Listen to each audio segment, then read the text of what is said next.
Hi, I'm Tom Landon, producer and host of the Activated Learning podcast that you're about to listen to. This is the 11th and penultimate episode of our very first season. It's really been a joy to get out and talk to so many fantastic educators, from nationally recognized blended learning expert Catlin Tucker in episode 1 to the dedicated classroom teacher that you're about to meet. Before we start today's show, I just want to take a minute to thank all of you who listen. If you'd like to support what we're doing, I hope you'll take a minute to help us out. If you're listening on Spotify or Apple Podcasts or Amazon Music, please click the follow button on the podcast page. This will help you know when we drop new episodes. We'd also love it if you'd review the pod and share what you like about it. If you're not already a member of the Virginia Society for Technology and Education, I hope you'll consider joining. It's free so that you can keep up with some exciting professional development opportunities that they're in the process of developing around the podcast. As always, if you've got suggestions for us as we start to plan season 2, drop me a note by email at activatedlearning@blueridgepbs.org. And I hope you enjoy the show. Views expressed on this program are not necessarily those of Blue Ridge PBS, the Virginia Department of Education, or the Virginia Society for Technology and Education. Blue Ridge PBS, in partnership with the Virginia Department of Education and in collaboration with VISTI, the Virginia Society for Technology and Education, is talking to leading educators about what gets them energized and how technology is being used to inspire student engagement. This is Activated Learning. Kids do not need to come to school to learn static information anymore. It's there at their fingertips, but school is still vital. They need to come to school to learn how to collaborate, how to be independent thinkers.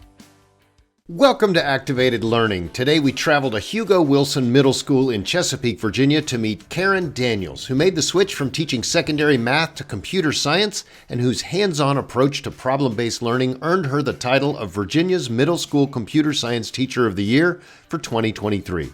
She shares both her triumphs and struggles and what she gets from sponsoring the school's robotics team.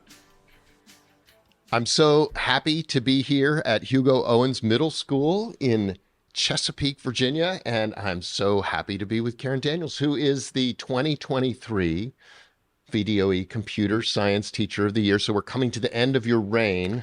That is correct, and I'm very excited to be here as well. Very honored.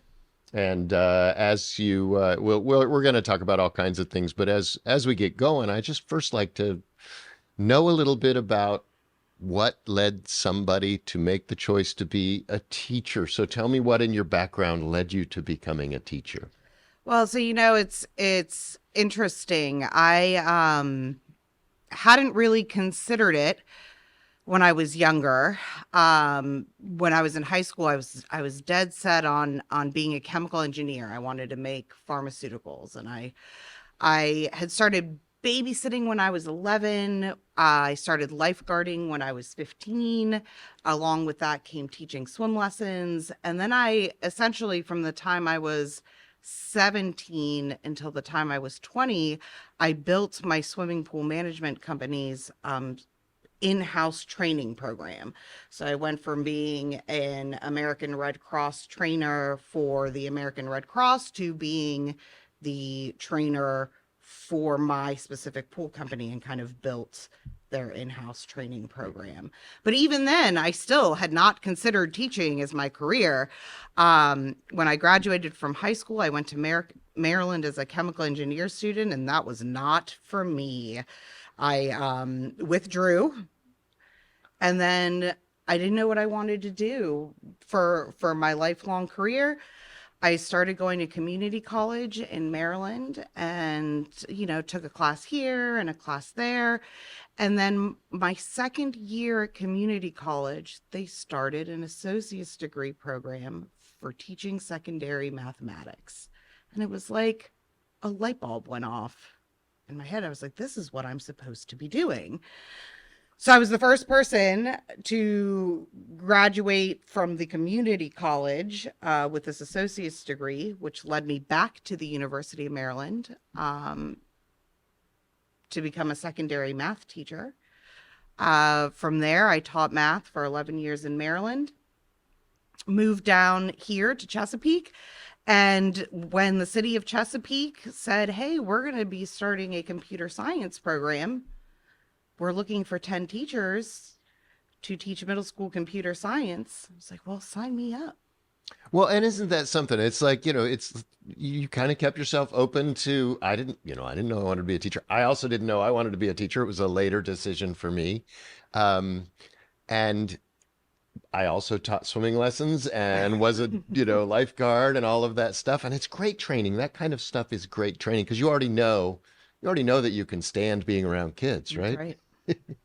right.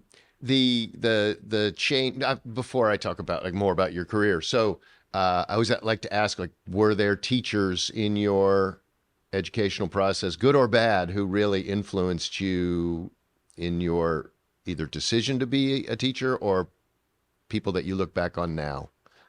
So I went to very traditional college preparatory grade schools and could not relate to my math teachers. I loved math.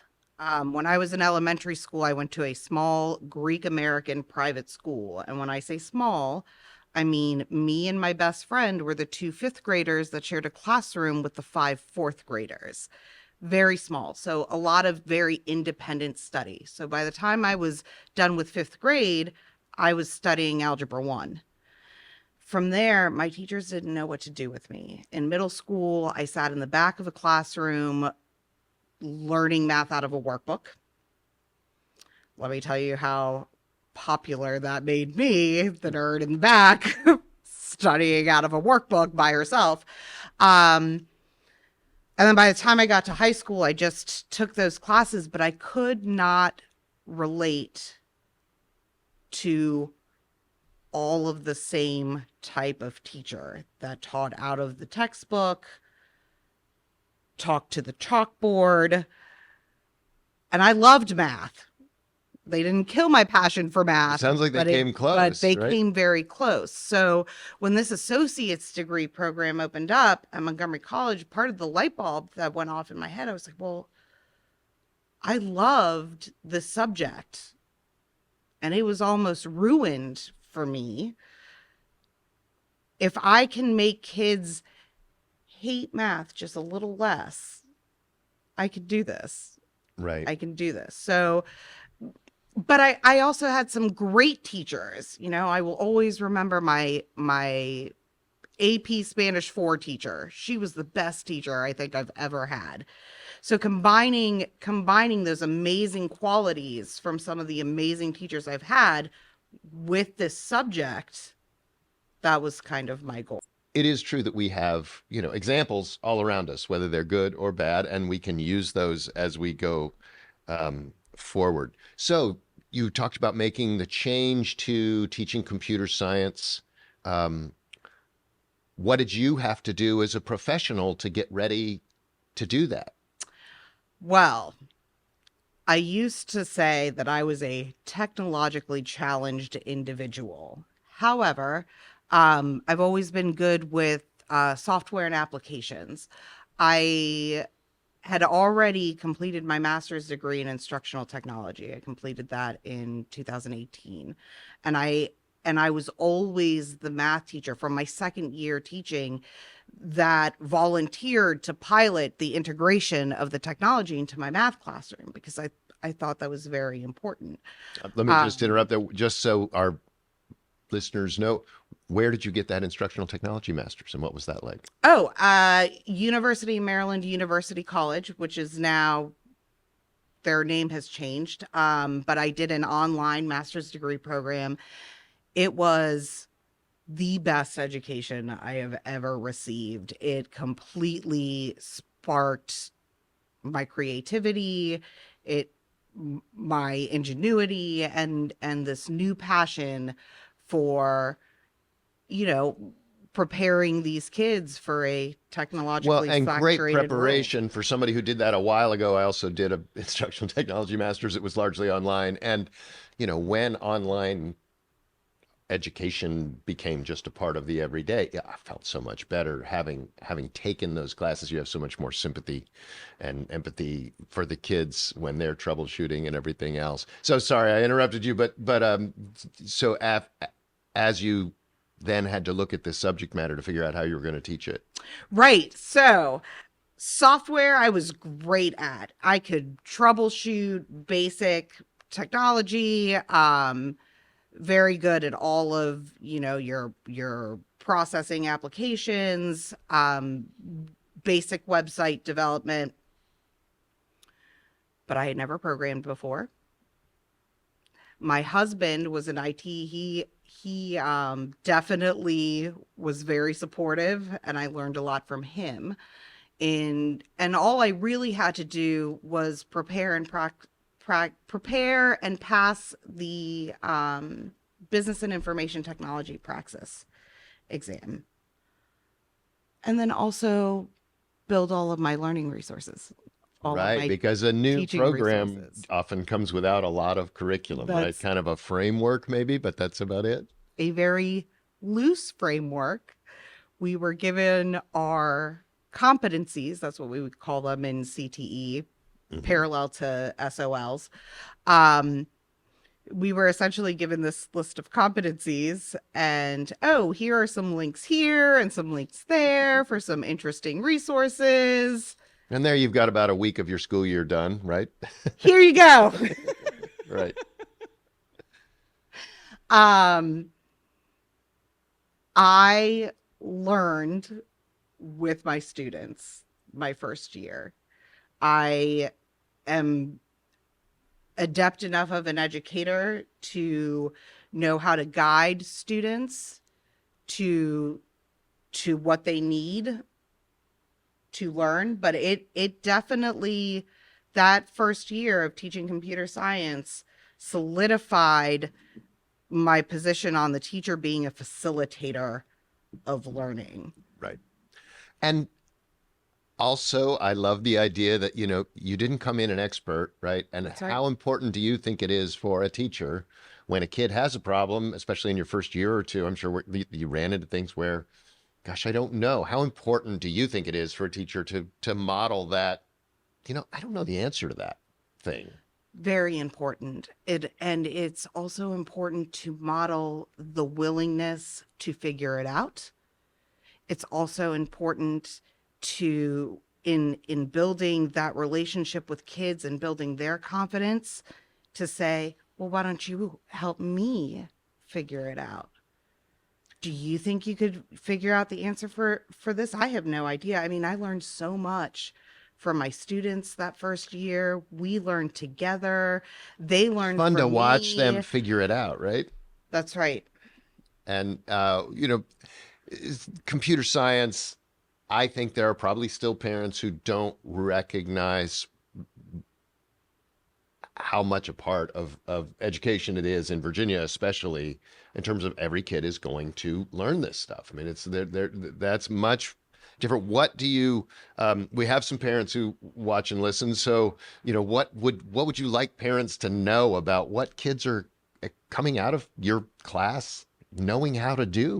What are they learning? Well, so 60% of what they're learning are things that kids need to be learning in every class. Okay, basic troubleshooting, your how to navigate the digital landscape, how to manage and organize digital files, how to create different types of media, how to submit them, how to keep themselves safe, how to keep their information safe, how to keep their hardware safe. Those are all things that every student needs. I teach a middle school elective class. So in addition to those things, I also teach programming, hardware-based programming. We learn ins and outs of how the internet works. In 8th grade, we delve I wouldn't say super deep because we're still talking about middle school, but we delve relatively deep into cybersecurity, the impacts of computer science, how the social impacts, the ethical impacts. I mean, it is a lot. It is a lot that these kids learn. A lot of people think computer science is programming, but it's not. Computer science is the study of how to leverage technology to solve the world's problems that don't even exist yet. Well, that's not a very big, big deal. We're solving the world's problems. And so that was about what parents should know. What do kids think it is when they come to the class the first time versus, versus what you're talking about? The thing, are they surprised that it's more than programming? right? Yes. Yes. It can be a challenging course for some of these kids. I think more out of perspective as an elective. Currently, it's a class of choice and it is not a core class, but the content is so important and there's such a wide breadth of content that is covered, that the switching gears is surprising for kids, but they also appreciate it. I've got kids that come in and they're like, I didn't want to take this class. And I'll say, well, you know what?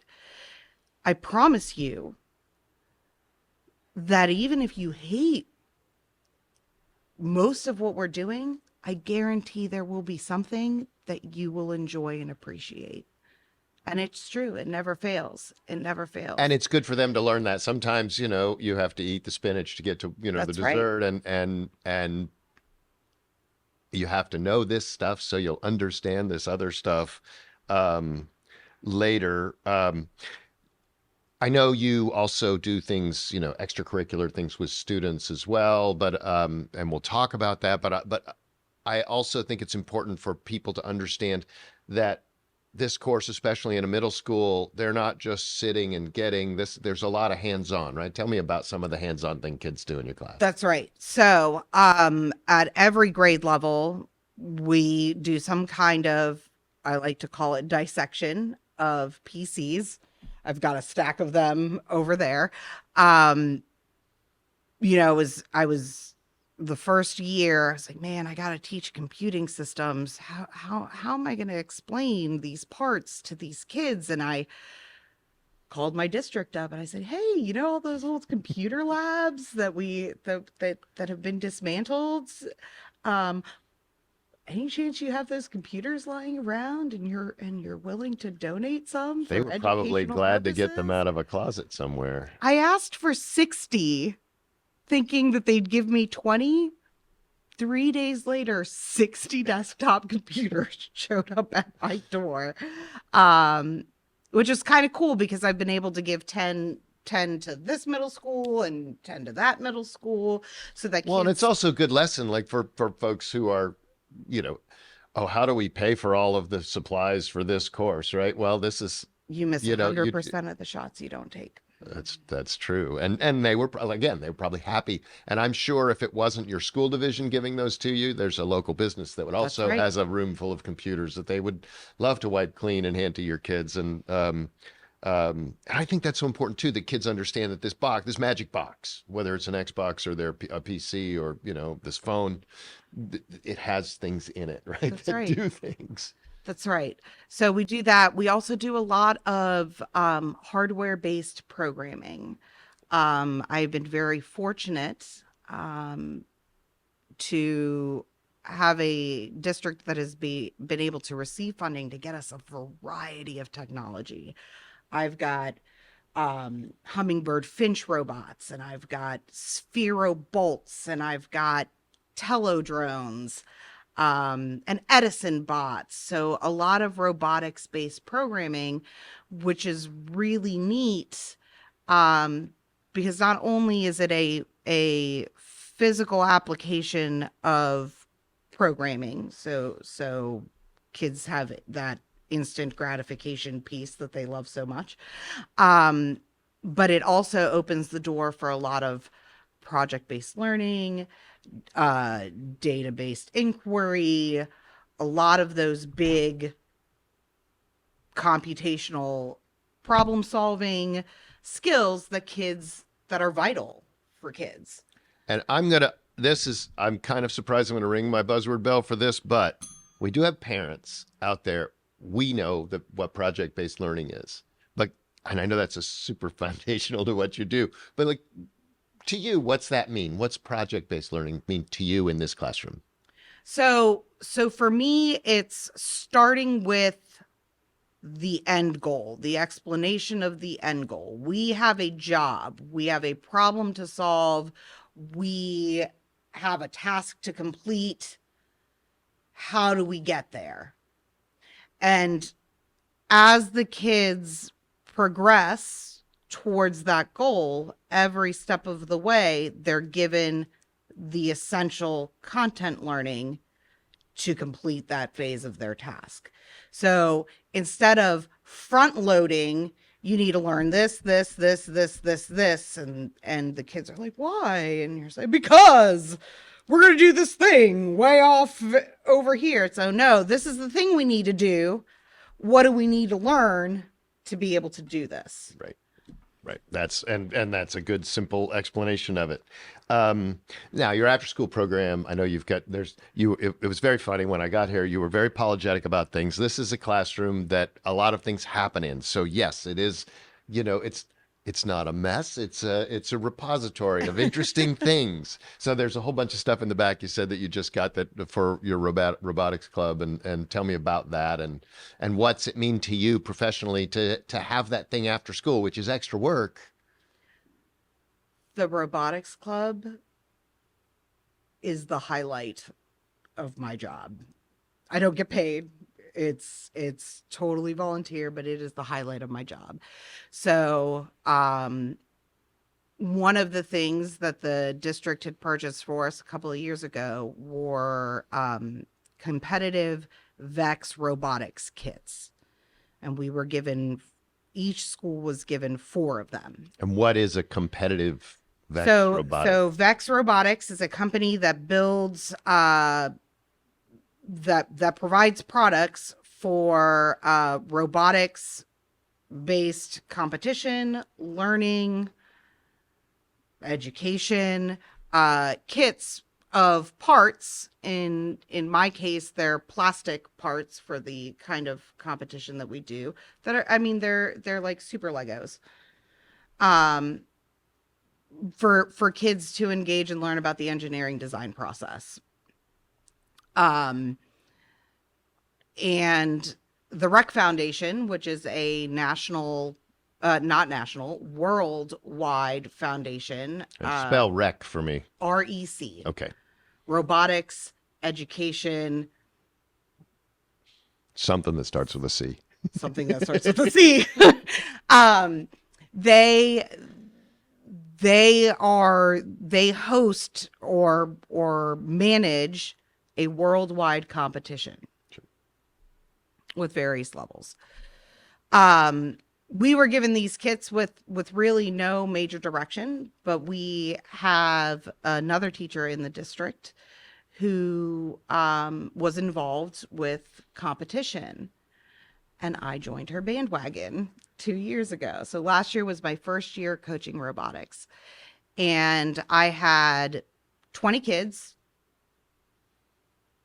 in the room. None of us knew what we were doing. How often were they getting together? Twice a week for an hour. I had them split into 4 groups. We tried building the robot, playing the game. I ended up with 8 kids last year that were serious enough, got it together enough that I was able to take to a competition. I was very sick last year with metastatic melanoma. Oh, wow. I had 5 surgeries on my arm. I'm still in immunotherapy. The robotics club was kind of like my lifeline. It was the one normal bright spot. There was no time to think about the rest of my world. You know, these kids, the brightest of the bright, the the tinkerers, the you know, the problem solvers, the driven ones. They, you know, completely on their own formed this group that was able to compete. They won the one competition we went to last year. And then that gave me the bug. That was the bug. It's like, Yeah. okay. I didn't know what I was doing, but I was still able to coach these kids. Well, Cool. because they have those, they've been given or learned those skills of, I I don't like to get on a soapbox, but one of the things that drives me the craziest is when adults, children are helpless, right? And a lot of what you're doing is giving these kids the skills to be not helpless in robotics, but that is going to transfer, isn't it? That's right. That's right. Well, and that's kind of my goal. My goal with my computer science classes as well is if you learn nothing else from me. Now, you know, software development is one of the fastest growing jobs. You know, it's like third on the list for projected growth for the next 8 years. But kids don't have to learn how to program to be successful. They don't have to be cybersecurity specialists to be successful. They do have to be independent thinkers and problem solvers to be successful in our future. And so I tell the kids, if you learn nothing else, I mean, really, you don't need to learn any of my content. Everything is available on the World Wide Web. Kids do not need to come to school to learn static information anymore. It's there at their fingertips. You know, back in the day, kids had to come to school to learn the facts about history, to learn the facts about math. And even like vocational class, like I learned all these things in vocational class when I was in 8th grade, 9th grade, that I use fixing my house or whatever. But where do I go now when I don't know how to do something, right? Straight to the internet. Straight to the YouTube machine. You know? So kids don't need to come to school for that. But school is still vital. They need to come to school to learn how to collaborate, how to be independent thinkers, how to learn perseverance, those interpersonal connections, and those problem-solving skills. I mean, because at the end of the day, we are social beings. So that interaction has to be there, and the kids need support. There's something intangible about learning from others.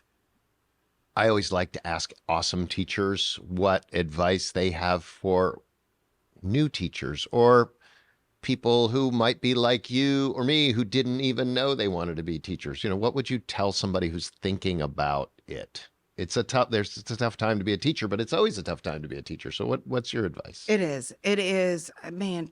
So I have said this from day one of teaching. Teaching is not a job. It is a life choice. That's the reality. You are making a life choice to be an educator, and you become a trusted adult in hundreds of kids' lives. And so the advice that I would give is, one, it's a life choice. If your heart is not in it, if you don't want to be a teacher to better the education of our youth, to help them grow, then it's not a job. It's not. Your heart has to be in it. You have to have a greater reason than getting a paycheck to be a teacher. The other piece of advice I would give is that everybody has a story. Everybody has a story. Everybody has a background. Kids can behave terribly. Kids can lash out. Kids can be disengaged. It's not about you. And there's always a story. Yeah, and what I miss about being in the classroom is that, you get to learn a million stories in the course of a year, and That's right. I think it's that's all good advice. Last question, kind of, what do you hope these kids learn or know as they exit middle school and head on to the big scary high school? I hope that they learn to, treat others the way they want to be treated. So much of what we do, especially post-pandemic, is socio-emotional, right? We currently have an extra challenge with the way things have shifted. We are teaching these kids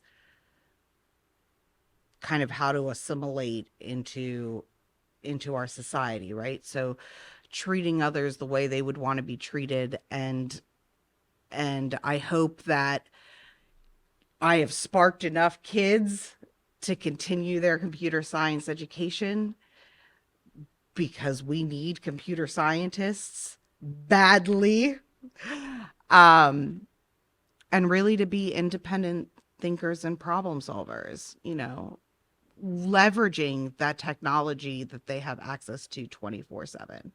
I want a kid who has a question about something to, instead of immediately raising their hand and being like, teacher, I don't know what this is, they open a new tab and they type their inquiry into a Google search bar without raising their hand. Right. And then maybe that sparks another question that's a better question, that is something that you actually can be helpful with that somebody else can't. That's right. And a desire to learn, a desire to figure things out.